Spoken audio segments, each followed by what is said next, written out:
Assalamualaikum. Adik-adik yang dirahmati Allah, apa kabarnya? Semoga Allah selalu menjaga dan melindungi kalian ya.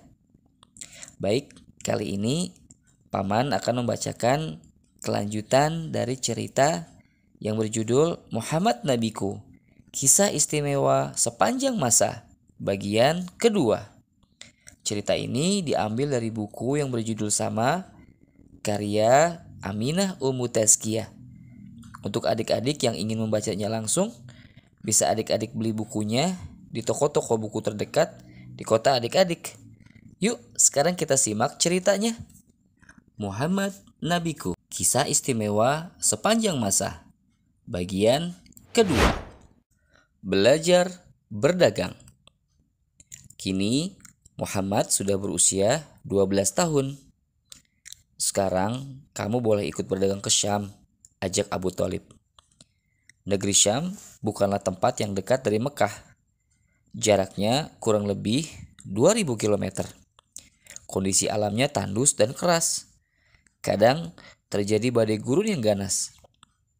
Ketika telah tiba di Busra, sebuah desa di Syam, kafilah singgah untuk beristirahat. Bahira, rohib yang tidak pernah keluar dari tempat ibadahnya, tiba-tiba menghampiri mereka. Anak ini calon pemimpin. Allah akan mengutusnya sebagai rahmat bagi semua alam, ujarnya sambil memegang tangan Muhammad. Dari mana kamu tahu hal itu? Tanya Abu Thalib heran. Apa kalian tidak tahu? Bebatuan dan pepohonan bersujud sejak kalian di Aqobah. Kemanapun anak ini berjalan, dia selalu dinaungi awan dari terik matahari. Lihat di bahunya. Ada tanda seperti buah apel. Itu adalah tanda kenabian. Ada di dalam kitab kami, tegasnya lagi. Muhammad memang berbeda. Perbuatannya selalu terjaga. Dia tidak pernah berjudi, mabuk-mabukan, apalagi menyembah berhala yang ada. Di usia remaja, dia juga sudah belajar seni berperang dengan memunguti anak panah pada perang Fijar. Sejak saat itu, Muhammad semakin sering diajak berdagang oleh pamannya. Dia selalu mendapatkan untung yang banyak. Sifat jujurnya disukai para pembeli.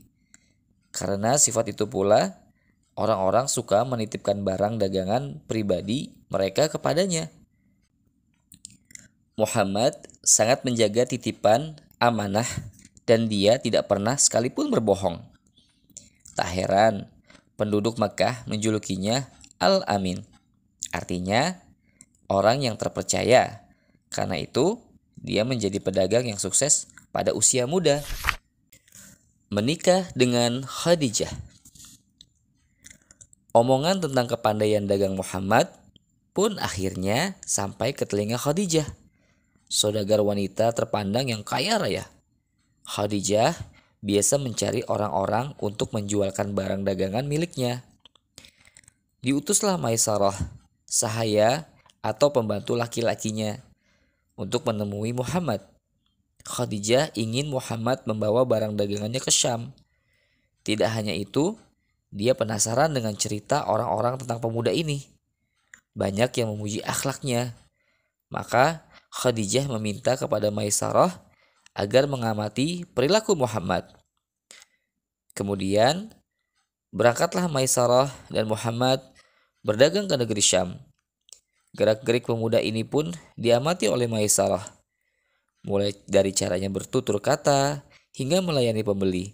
Semua diperhatikannya. Aku belum pernah berjumpa pemuda seperti dia.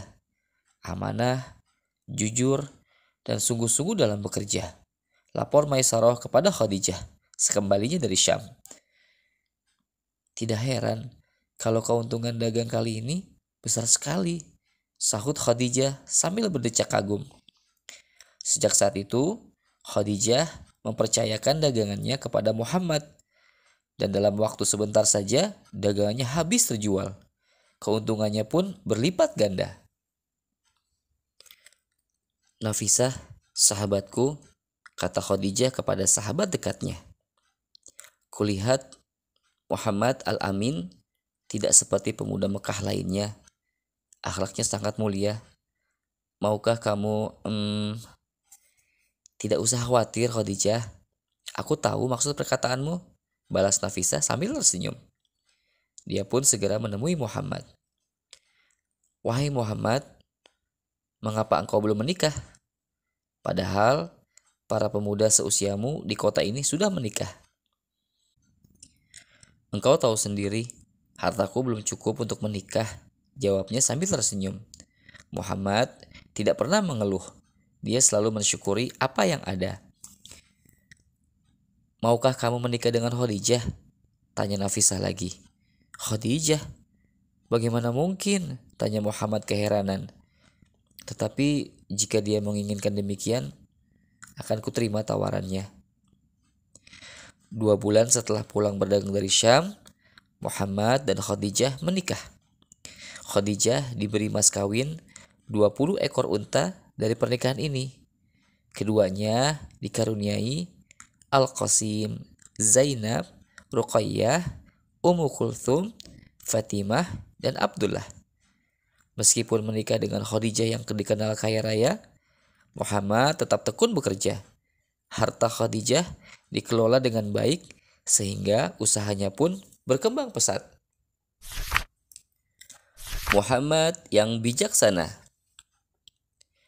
Terdengar keributan di sekitar Ka'bah. Beberapa orang terlihat saling bertengkar. Bahkan ada yang hampir saja menghunuskan pedangnya di tanah suci itu. Pemimpin kabilah kami yang seharusnya meletakkan Hajar Aswad, teriak seorang laki-laki. Enak saja, kabilah kami lebih tinggi kedudukannya dari kabilahmu, balas laki-laki lainnya. Saat itu, Ka'bah baru selesai diperbaiki. Dinding bangunannya yang sudah ada sejak Nabi Ibrahim runtuh karena banjir. Tiap kabilah Quraisy mengumpulkan sumbangan dari penghasilan yang baik. Di salah satu pojok Ka'bah itu ada lubang untuk meletakkan Hajar Aswad, batu hitam yang dimuliakan. Kini mereka berdebat tentang siapa yang berhak meletakkannya. Begini saja, kita lihat besok pagi. Orang yang pertama masuk dari gerbang, dia yang memutuskan. Usul Abu Umayyah bin Al-Mughirah. Semua yang hadir setuju. Mereka berharap orang dari kabilahnya yang akan muncul pertama kali di gerbang menuju Ka'bah. Lihat, itu Muhammad, teriak seorang laki-laki diikuti beberapa laki-laki lainnya. Baiklah, kami ridho kepada keputusan Al-Amin. Bawakan selembar kain padaku, pinta Muhammad. Selembar kain lebar pun diberikan kepadanya. Kuminta agar setiap pemimpin kabilah memegang ujung kain ini. Kemudian beliau meletakkan Hajar Aswad di tengah-tengahnya. Bersama-sama batu tersebut mereka angkat hingga beliau meletakkannya di tempat semula. Orang-orang saling berpandangan. Usul yang sangat bagus. Semua orang puas dengan jalan keluar yang ditawarkan Al-Amin. Muhammad yang saat itu berusia 35 tahun semakin bijaksana dan dihormati banyak orang. Baik, sampai di sini dulu adik-adik. Nantikan ya kelanjutan dari cerita Muhammad Nabiku, kisah istimewa sepanjang masa, bagian selanjutnya di channel Lewat Cerita, dan subscribe agar tidak ketinggalan cerita-cerita seru selanjutnya. Sampai jumpa. Assalamualaikum.